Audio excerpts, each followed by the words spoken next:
Friends, welcome back once again to your online video classes. So today is 29th अप्रैल बच्चों, जैसे कि आप लोगों को बोला गया है कि अल्टरनेट डेज में आप लोगों को क्लासेस चलता रहेगा। तो जैसे कि परसों जो क्लास हुआ था हमारा सेट थ्योरी का, पहला जो क्लास था 11th क्लास का, उसमें हमने इंट्रोडक्शन ऑफ सेट थ्योरी के बारे में पढ़ा था। बहुत से अच्छे से रिप्रेजेंटेशन कैसे करते हैं, नोटेशंस क्या रहता है सेट थ्योरी में, और उसको डिस्क्राइब कैसे करते हैं, डिस्क्रिप्शन ऑफ द सेट, दो उसका फॉर्मेट था। वन इज रोस्टर फॉर्म या फिर tabular form, another one is set builder form. बहुत ही अच्छे से हमने डिफाइन भी किया था किसको रोस्टर फॉर्म में लिखते हैं, किसको टेबुलर फॉर्म में लिखते हैं, कैसे लिखते हैं, कैसे नोटेशंस यूज करते हैं, कहाँ पे हम रिपीटेशन अलाउड नहीं करते, सब कुछ हमने चैप्टर नंबर 1 सेट थ्योरी का वीडियो नंबर 1 जो लाइव क्लास हुआ था उसमें हमने बहुत अच्छे से डिस्कस किया था। जो बच्चे ने अभी तक नहीं दिखा है वो लोग जाके आप लोग पहले देख लो, तभी जाके हम लोग वीडियो 2 देखोगे तो अच्छा रहेगा आप लोगों के लिए भी, ठीक है ना। और अभी तक अगर आप लोग सब्सक्राइब नहीं किए हो तो सब्सक्राइब कर लो चैनल को, क्योंकि हर एक दिन का हमारा अभी वीडियो चलता रहेगा जो कि बहुत ही हेल्प करेगा बच्चों। अभी क्योंकि कभी कब स्कूल खुलेगा नहीं खुलेगा अभी तक हमको नहीं पता कुछ भी, ठीक है ना। तो अभी घर में बैठ के ही हमको न्यू नॉर्मल के तरह, मतलब हमको न्यू नॉर्मल ही है अभी आप लोग ऑनलाइन टीचिंग, तो उसी में ही आप लोग को स्टिक करके रहना है। कब क्या खुलेगा, फिर कितना दिन तक चलेगा, वो कुछ भी श्योरिटी नहीं है, अभी सर्टेनिटी कुछ भी नहीं है। तो अभी आप लोग को इसी में ही, मतलब आप लोग को अभी जीना पड़ेगा, ठीक है ना। तो अभी हैबिट बना लो, और हैबिट बना लो तो यूट्यूब एक ऐसा प्लेटफॉर्म है जिसमें कि आप लोग को हज़ारों वीडियो मिल जाएगा, और आप लोग के खुद अपना अगर कुछ दे पा रहा है आप लोगों को, तो आप लोग भी उसको अच्छे से ग्राफ कर लोगे तो आप लोगों के लिए भी अच्छा रहेगा, ठीक है ना। तो ज़्यादा देरी ना करके हमारा क्लास को आज स्टार्ट करते हैं बच्चों। आज जो हमारा वीडियो नंबर 2 है, मतलब क्लास 2 सेट थ्योरी का। तो मैंने पहले सोचा था कि पहले हम कॉन्सेप्ट विथ एक्सरसाइज करेंगे, लेकिन मैंने सोचा कि अगर ऐसा करेंगे तो थोड़ा सा लेट हो जा रहा है, ठीक है ना। हर दिन हम अल्टरनेट डेज में कर रहे हैं, तो अगर 6 कंटेंट है और 6 एक्सरसाइजेस है, मतलब 12 और 2 दिन का गैप कर देंगे तो 24 डेज लग रहा है 1 चैप्टर के लिए ना, तो थोड़ा सा लेंदी हो जा रहा है। तो मैंने ऐसा प्लान किया कि अगर मैं आप लोगों को कंटेंट दे पा रहा हूँ, नोट्स दे पा रहा हूँ, तो ऑब्वियसली उसको देख के आप लोग खुद आपका एक्सरसाइज कवर कर सकते हो। तो 1.1 का जैसे मैंने इंट्रोडक्शन दे दिया, तो आप लोग उसको देख के 1.1 का एक्सरसाइज आराम से कर सकते हो, और अगर कुछ डाउट होगा तो मैं उसको सॉल्व कर दूंगा। तो पहले मेरा प्रायोरिटी रहेगा अभी आप लोगों को सब कॉन्सेप्ट देने का कि 1.1 का इंट्रोडक्शन क्या था, 1.2 का इंट्रोडक्शन क्या था, 1.3 का इंट्रोडक्शन क्या था, ताकि आप लोग को एक क्लियर कट आइडिया आ जाएगा कि चैप्टर 1 का क्या क्या था कॉन्सेप्ट। उसको देख के आप लोग एटलीस्ट ये एक्सरसाइज खुद से ट्राई कर सकते हो, और एक्सरसाइज अगर नहीं आ रहा है आप लोग को, अगर कंफ्यूजन रह रहा है, तो मैं हूँ आप लोग को सॉल्व करके देने के लिए। लेकिन पहले हम कॉन्सेप्ट वाइज जाएंगे, फिर कॉन्सेप्ट खत्म होने के बाद जाके हम एक्सरसाइज को जाएंगे। इसलिए मैं आज का जो टॉपिक था एक्सरसाइज में करने वाला था, लेकिन आज हम एक्सरसाइज नहीं करेंगे, हम 1.2 का इंट्रोडक्शन में जाएंगे कि 1.2 का एक्सरसाइज का इंट्रोडक्शन क्या है, उसमें क्या क्या पढ़ाई है और क्या क्या नहीं है, उसी के बारे में बच्चों आज पढ़ेंगे। तो आज का जो टॉपिक होने वाला है बच्चों, आज है हमारा, कल हमने पढ़ा था इंट्रोडक्शन टू सेट थ्योरी, आज हम पढ़ेंगे types of sets.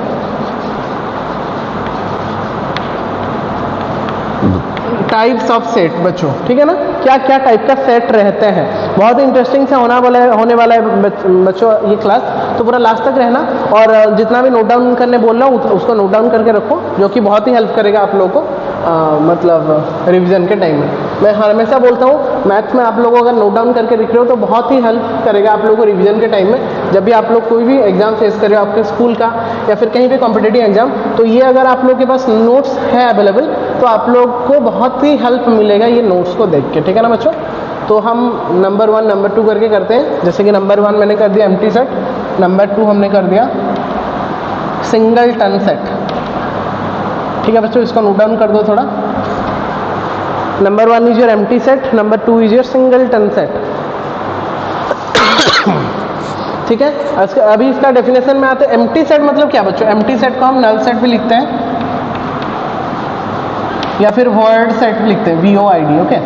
Null set भी लिखते हैं और वॉइड सेट भी लिखते हैं एम्प्टी सेट को, और सिंगल टन का मतलब सिंगल ही रहता है। एम्प्टी मतलब क्या बच्चों, एम्प्टी मतलब क्या, पूरा मतलब एम्प्टी मतलब जहाँ पे कुछ नहीं रहता, एम्प्टी, ठीक है ना। तो ऐसा सेट जहाँ पे कुछ भी एलिमेंट नहीं रहेगा, that type of sets are said to be empty set. और सिंगल टन सेट मतलब एक ऐसा सेट जहाँ पे कि ओनली 1 एलिमेंट प्रेजेंट रहता है, ओनली 1, तो उसको बोलते हैं सिंगल टन। बहुत ही सिंपल है बच्चों, जो कि आप लोग को बहुत ही सिंपल से वे में मैं समझा दूंगा कि a set having no element, a set having no element is said to be an empty set। एक ऐसा सेट जहां पे कि एक भी एलिमेंट नहीं रहेगा, that type of sets are said to be empty set. और अगर हम सिंगलटन में आएंगे, a set having only one set or only one element, only one element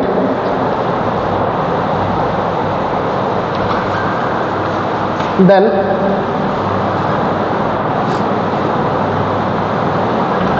it is said to be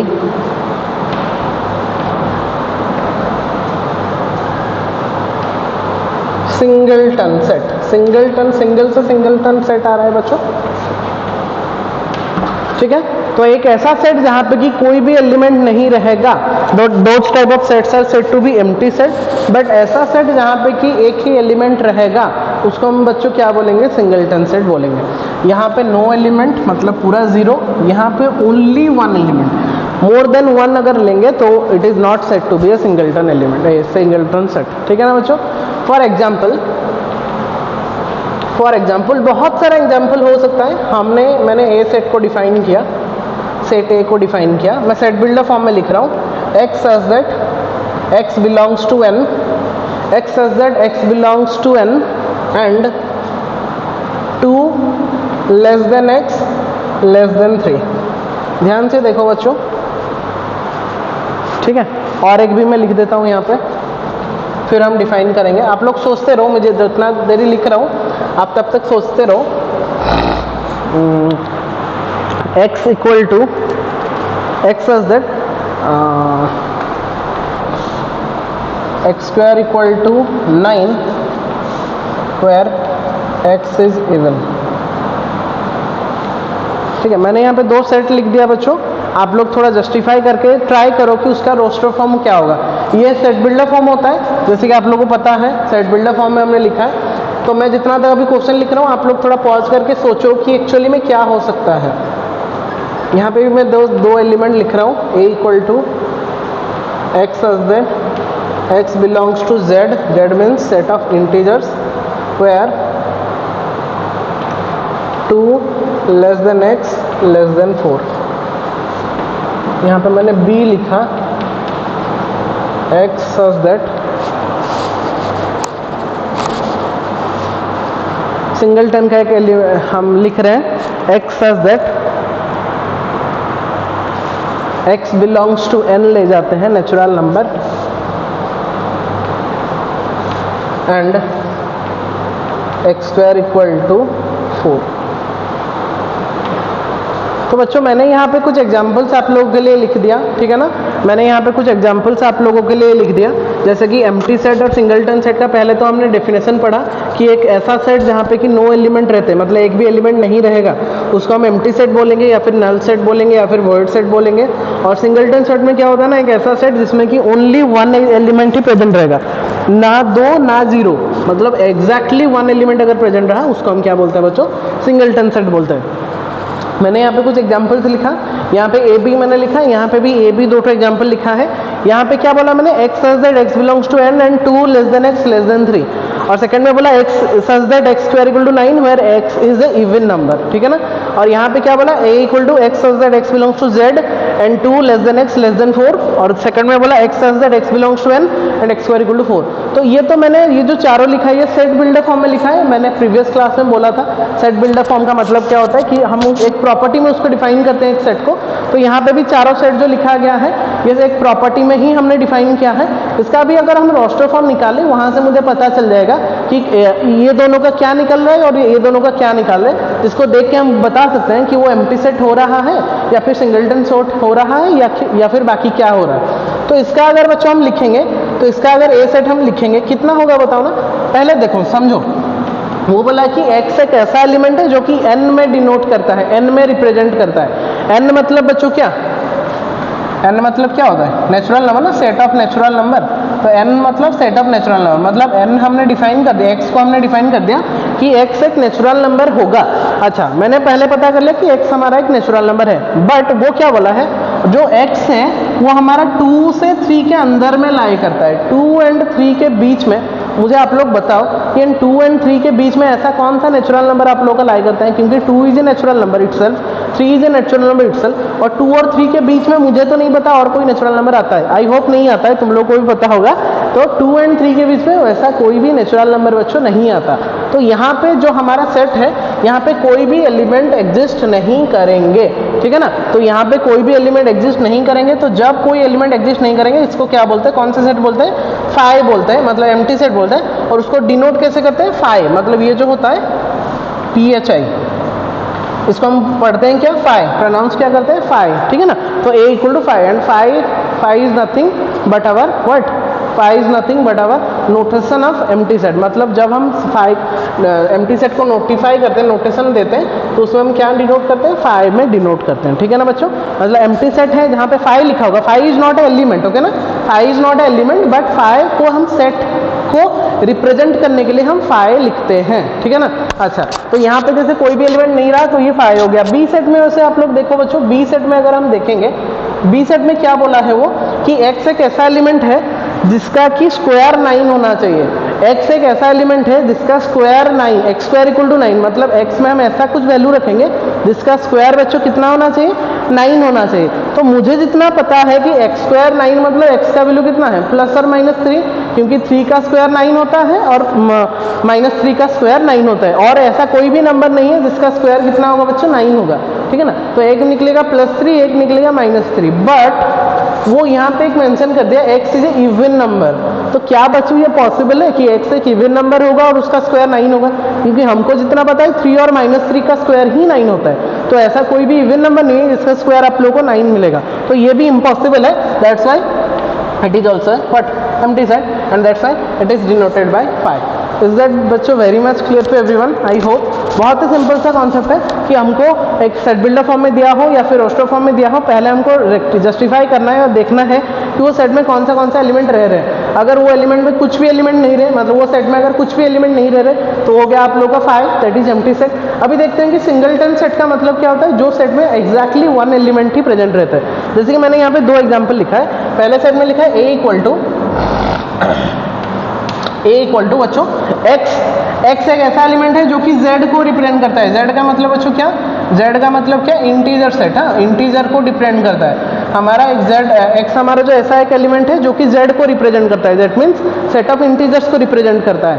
और क्या होना चाहिए, 2, और वो किसके अंदर में लाई करना चाहिए, 2 और 4 के अंदर में लाई करना चाहिए। 2 और 4 के अंदर में एक इंटीजर बताओ बच्चों, आप लोग खुद मुझे बताओ, 2 और 4 के बीच में एक ही इंटीजर मिलेगा जो कि होगा 3, ना कि क्योंकि वो पॉइंट वाला को हम इंटीजर काउंट नहीं करते, तो ऑब्वियसली 3 ही एक ही मिल रहा है मुझे इंटीजर, और 2 तो यहाँ पे लेस देन है, यहाँ पे लेस देन, तो 2 और 4 को हम कंसिडर नहीं कर सकते।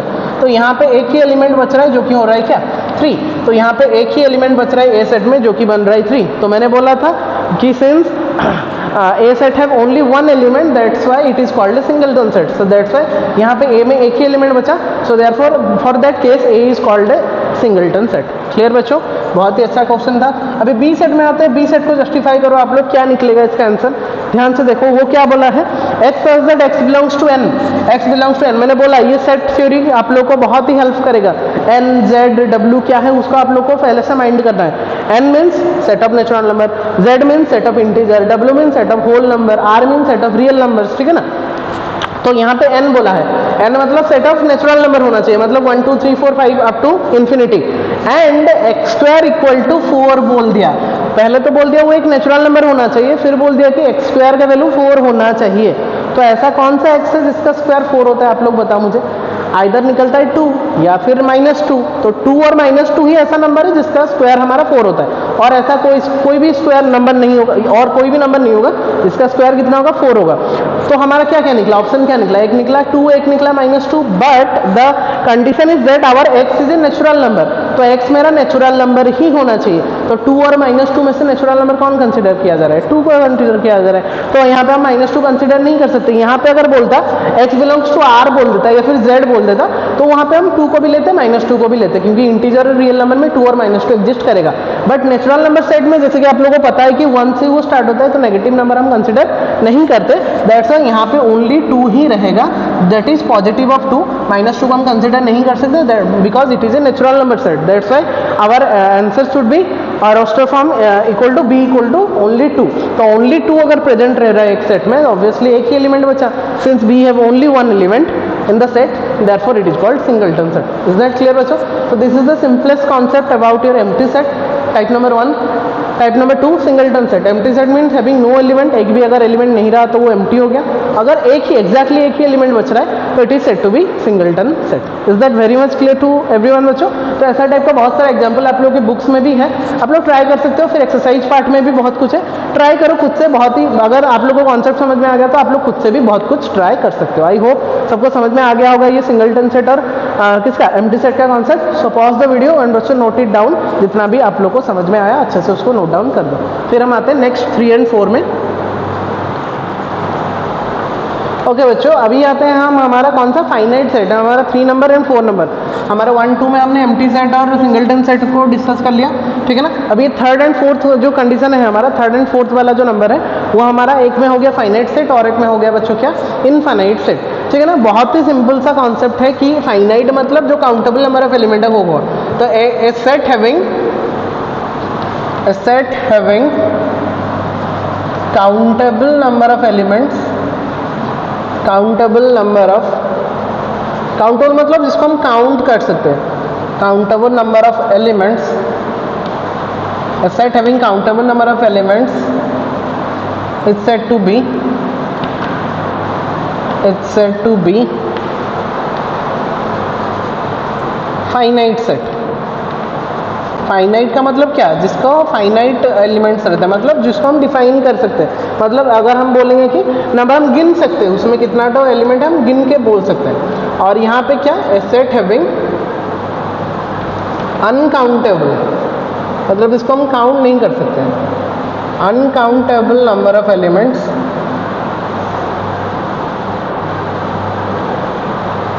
Number of elements, uncountable number of elements is said to be, it's said to be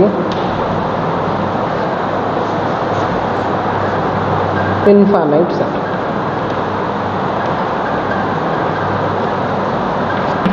is that clear बच्चों? बहुत ही सिंपल कॉन्सेप्ट है कि अगर वहाँ पे काउंटेबल नंबर ऑफ एलिमेंट्स है तो हम उसको फाइनाइट सेट बोलेंगे।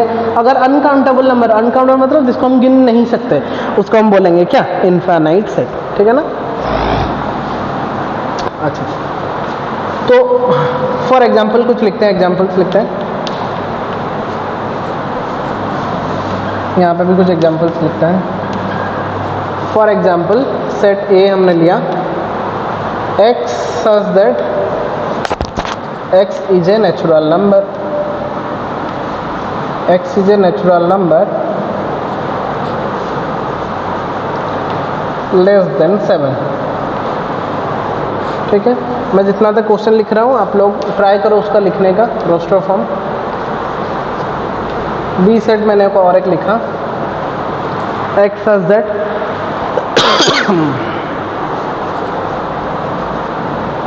x square equal to 16, x belongs to R। आप लोग उसका रोस्टर फॉर्म लिखने का ट्राई करो, मैं जब तक क्वेश्चन लिख रहा हूँ। यहाँ पे अनकाउंटेबल में कुछ लिखते हैं like x such that x is a whole number, लेकिन मैंने यहाँ पे मेंशन नहीं किया कितना तक, मैंने बस लिख दिया x is a whole number। Set b में मैं और एक डिफाइन कर रहा हूँ, x such that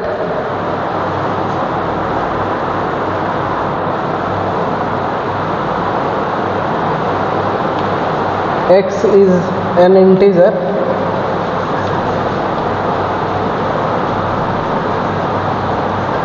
less than 2, less than 2, 2 less then 2। हाँ बच्चों ध्यान से देखो, मैंने यहाँ पे कुछ एग्जांपल से लिखा है और हम उसका रोस्टर फॉर्म देख के पता लगाते हैं कि कौन सा फाइनाइट सेट हो रहा है, कौन सा इनफाइनाइट सेट हो रहा है और क्यों, जस्टिफाई भी करेंगे हम, ठीक है ना। तो पहले ए सेट में आओ, यहाँ पे बोला है कि यहाँ पे बोला है कि x such that x is a natural number less than 7, तो x एक नेचुरल नंबर होगा और लेस देन 7 होगा। तो ये सेट का रोस्टर फॉर्म क्या होगा बताओ, एक नेचुरल नंबर है और लेस देन 7 है, तो ऑब्वियसली 1 2 3 4 5 6 ही होगा ना बच्चों, उससे ज़्यादा तो नहीं हो सकता और उससे कम भी नहीं हो सकता, क्योंकि लेस देन 7 बोला है, नेचुरल नंबर बोला है, तो 1 से 6 ही होगा ऑब्वियसली, क्योंकि 7 से लेस होने बोला है, और नेगेटिव तो हम कंसिडर नहीं कर सकते। So therefore it is a finite number of set. तो यहाँ पे हम बोल सकते हैं how many elements are there, 6 elements are there, हम गिन सकते हैं इसको, ठीक है। अगर मैं बोल लूँ बी सेट को डिफाइन करो, x square equal to 16 and x belongs to r, तो ऑब्वियसली यहाँ पे कौन कौन आएगा, एक आएगा -4, एक आएगा 4, क्योंकि 4 एंड -4 ही ऐसा एलिमेंट है जिसका स्क्वायर कितना होता है, 16 होता है, इससे ना कम ना ज़्यादा। तो यहाँ पे भी नंबर ऑफ एलिमेंट कितना हो गया, 2 हो गया, ठीक है।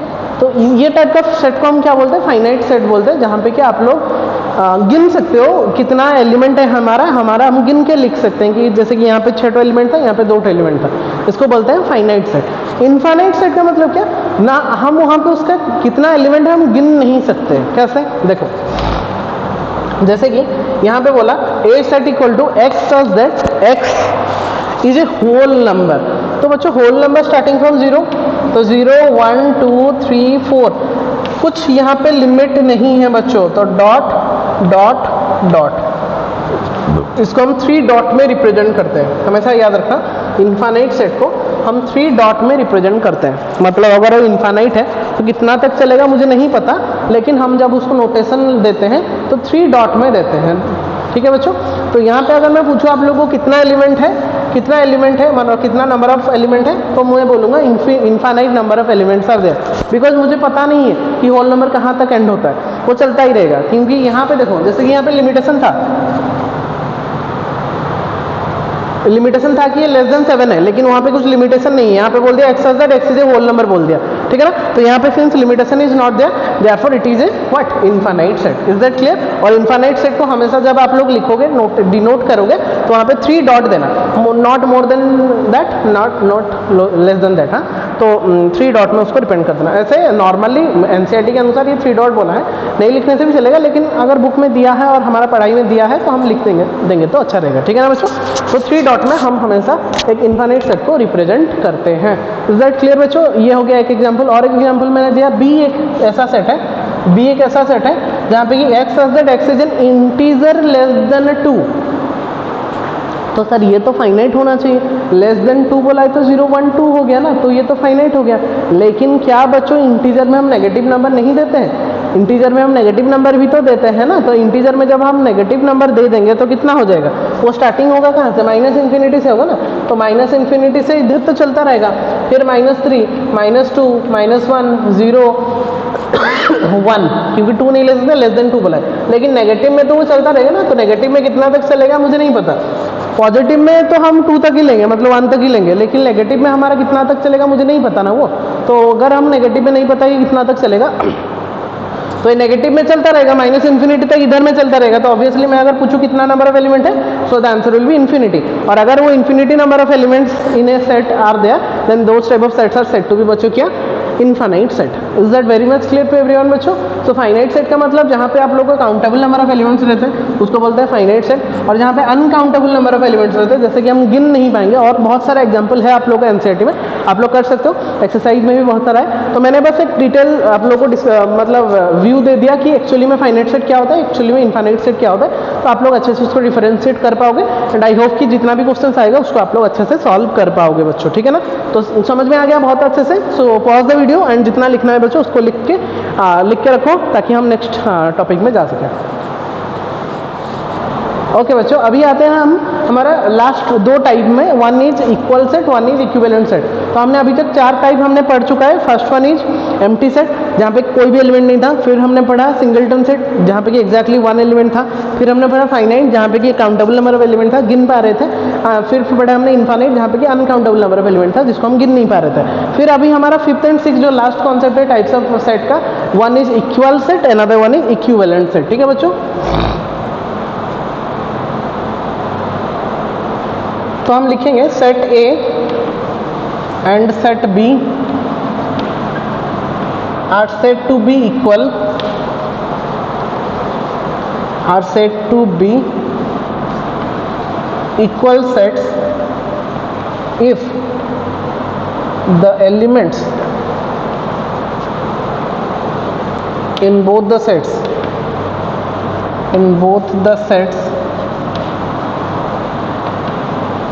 are exactly same,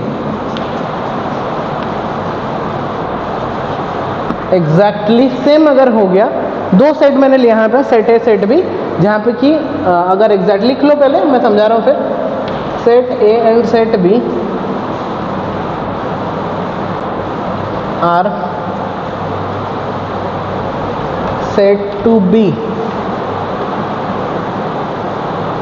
equivalent sets if the number of elements in both the sets are equal। ये बच्चों एक बहुत ही इंटरेस्टिंग सा कॉन्सेप्ट है। देखो ना, बहुत ही सिंपल वे में मैंने लिख दिया, ठीक है ना, बहुत कॉम्प्लिकेटेड वे में मैंने नहीं लिखा ताकि आप लोगों को समझ में नहीं आया। सिंपल वे में हमने क्या लिखा कि इक्वल सेट का मतलब क्या, इक्वल मतलब क्या, पूरा सेम, और इक्विवेलेंट मतलब क्या, मतलब दिखता है सेम जैसा लेकिन सेम नहीं होता, ठीक है ना। तो set A and set B are set to B equal set. कब इक्वल सेट बोलेंगे? If the elements in both the sets are exactly same. अगर दोनों सेट है, मैंने दो सेट लिया है और उनका एलिमेंट अगर एग्जैक्टली सेम है, पूरा सेम आ रहा है, तो उस टाइप का सेट्स को हम क्या बोलेंगे? इक्वल सेट बोलेंगे। मतलब ए में 1 2 3, suppose for example suppose A set is 1 2 3, ठीक है ना, एंड बी सेट इज 2 3 1। मैंने ऑर्डर चेंज कर दिया, लेकिन आप लोगों को पता है सेट में ऑर्डर भी मैटर नहीं करता। तो हियर 1 2 3 इज देयर, यहाँ पे भी 1 2 3 is there, so we can say A is equal to B। That means A and B are equal sets। A and B are बच्चों क्या? Equal sets. लेकिन जब हम इक्विवेलेंट सेट में आएंगे, तब क्या होना चाहिए? Number of element should B same. Okay, like a में मैंने 1 2 3 लिखा, बी में मैंने लिखा 4 5 6। तो मुझे बताओ यहाँ पे कितना नंबर ऑफ एलिमेंट है? 3 ठो एलिमेंट है, नंबर ऑफ एलिमेंट। यहाँ पे कितना नंबर ऑफ एलिमेंट? 3 ठो एलिमेंट। तो हम बोल सकते हैं यहाँ पे कि set A and B are equivalent but not equal. ये इक्वल नहीं है, ये इक्विवेलेंट हम बोल सकते हैं क्योंकि number of elements are same but not the exact elements are there. ध्यान से समझो बच्चों, यहाँ पे क्या था ना, exactly same element should be there. 1 2 3, यहाँ पे भी 1 2 3। ऑर्डर यहाँ पे डिफर मैटर नहीं करता सेट में, आप लोगों को भी पता है। तो यहाँ पे भी 1 2 3 है, मतलब यहाँ पे भी 1 2 3 होना चाहिए। यहाँ पे 4 5 6 है, मतलब यहाँ पे भी 4 5 6 होना चाहिए, तभी जाके हम दो सेट को इक्वल सेट बोलेंगे। बट इक्विवेलेंट सेट के केस में क्या होगा ना, अगर नंबर ऑफ एलिमेंट, मतलब ए सेट में 3 एलिमेंट है, बी सेट में भी 3 एलिमेंट है, तो दो sets are set to be equivalent set. Simple सा कॉन्सेप्ट बच्चों, is that clear? So this is the difference between your equal sets and equivalent set. अभी जो नेक्स्ट आएगा मैं उसमें कुछ 2-3 एग्जांपल्स दूंगा और नंबर ऑफ एलिमेंट्स के बारे में थोड़ा बताएंगे, फिर हमारा क्लास को आज का एंड करेंगे। Okay, so till then pause the video and बच्चों जितना लिखना है उसको अच्छे से लिख लो थोड़ा। ओके बच्चों, अभी आते हैं सम इम्पोर्टेंट नोट्स में।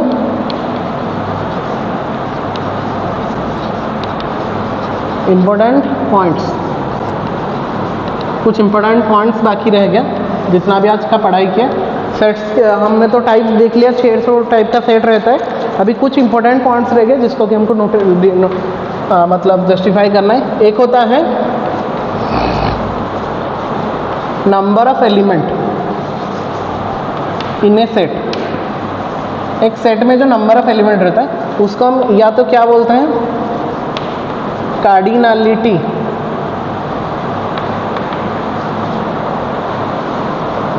ऑफ सेट भी बोलते हैं, कार्डिनलिटी ऑफ सेट भी बोलते हैं, ठीक है ना। तो अगर ए सेट में ऐसे लिखा है 1 2 3 4 लिखा है, तो हम लिख सकते हैं कार्डिनलिटी ऑफ ए, मतलब n of A will be 4, ठीक है ना।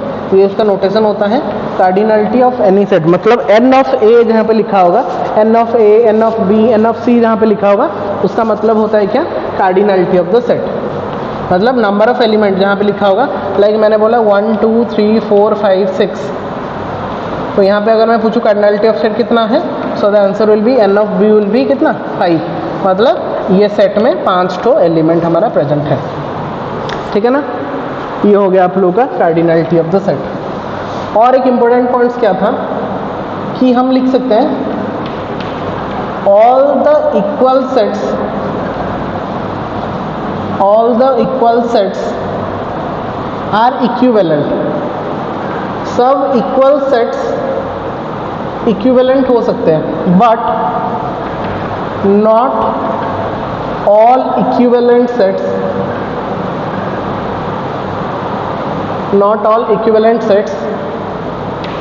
Are equal. ये बहुत ही इंपॉर्टेंट सा कॉन्सेप्ट है, ध्यान से देखो। वो बोला कि अगर हम इक्वल सेट का कंडीशन लेंगे, लाइक मैं यहाँ पे लिख दिया a = 1 2, b = 2 1 और 1 2, तो ये तो इक्वल हो गया, ठीक है ना। बट अगर मैं इक्विवेलेंट एक लिख रहा हूँ, लाइक 1 2, b में लिख रहा हूँ 3 4, ठीक है ना। तो यहाँ पे मैंने लिखा था इक्वल, मतलब मैंने पहले लिखा था इक्वल, मतलब 1 2 2 1 था। तो इक्वल और इक्विवेलेंट, क्योंकि ये इक्वल है मतलब इक्विवेलेंट तो हो गया, क्योंकि इक्वल है मतलब नंबर ऑफ एलिमेंट भी सेम है, और एग्जैक्ट भी है तो नंबर ऑफ एलिमेंट भी सेम होगा। यहाँ पे भी 2 एलिमेंट, यहाँ पे भी 2 एलिमेंट, तो ये इक्वल था, हमने उसको इक्विवेलेंट दिखा दिया। बट ये हमारा इक्विवेलेंट था, ये हमारा इक्विवेलेंट था, but it is not equal to equal. मतलब ये जो इक्विवेलेंट है ये एक दूसरे से इक्वल नहीं है। ये इक्विवेलेंट है लेकिन ये इक्वल नहीं है। क्यों नहीं है? क्योंकि यहाँ पे 1 2 3 4 है, तो इक्विवेलेंट के लिए नंबर ऑफ एलिमेंट तो सेम हो गया, लेकिन 1 2 है, यहाँ पे 3 4 है, तो ये इक्वल नहीं कहलाएगा, ठीक है ना। तो all the equal sets are equivalent, but not all the equivalent sets are equal. Is that clear बच्चों? So these are the basic concepts. यहाँ पे कार्डिनलिटी ऑफ द सेट हमको मिल गया, जहाँ पे कि n ऑफ कुछ लिखा होगा, वहाँ पे आप लोग को पता चलना चाहिए कि वो कार्डिनलिटी पूछा है, मतलब नंबर ऑफ एलिमेंट पूछा है, वरना तुम लोग कंफ्यूज है सर n ऑफ क्या होता है, n of a n of b जो लिखा है वो क्या होता है, तो उसका मतलब होता है कार्डिनलिटी ऑफ द सेट। फिर हमने पढ़ा यहाँ पे all the equal sets are equivalent, सब इक्वल सेट इक्विवेलेंट होते हैं, but not all the equivalent sets are equal. ये पॉइंट आप लोग को याद रखना है, ठीक है ना। जैसे कि मैंने यहाँ पे एक एग्जाम्पल लिखा, हमने एक इक्वल लिया, उसको इक्विवेलेंट लिखा, मतलब ऑल इक्वल तो इक्विवेलेंट होगा, क्योंकि नंबर ऑफ एलिमेंट भी सेम रहेगा और एग्जैक्ट एलिमेंट भी रहेंगे, तो इक्वल तो इक्विवेलेंट हो जाएगा, but not all equivalent sets are equal. कभी कभी हो सकता है, लेकिन सब केस में वो कंडीशन सेटिस्फाई नहीं करेगा, ठीक है बच्चों। सो दैट्स ऑल। इक्वल सेट और इक्विवेलेंट का भी है, इक्वल का एग्जैक्टली सेम एलिमेंट होना चाहिए, और इक्विवेलेंट का क्या है ना, नंबर ऑफ एलिमेंट, मतलब cardinality of both the sets should be equal. Cardinality मतलब नंबर ऑफ एलिमेंट ही हो गया, ठीक है ना। So that's all for today बच्चों। So this is the concept of types of set, जहाँ पे कि पहला था हमारा एम्प्टी, फिर सिंगलटन, फिर फाइनाइट, फिर इनफाइनाइट, फिर हमारा equal and equivalent. So these are the 6 types of sets, जिसको यूज करके आप लोग 1.2 बहुत ही आसानी से कर लोगे। अगर आप लोग समझ गए क्या क्या कॉन्सेप्ट है, 1.2 उठाओ एनसीईआरटी का, बैठो और आराम से हो जाएगा। आई होप सबका हो जाएगा, अगर नहीं होगा तो मुझे पूछना, मैं बता दूंगा नेक्स्ट क्लास में, ठीक है ना। So till then take care all of you बच्चों। नेक्स्ट क्लास में हम 1.3 का इंट्रोडक्शन लेके आएंगे परसों, जो क्लास होने वाला है। तो till then take care all of you, stay safe, stay at your home. जय जगन्नाथ।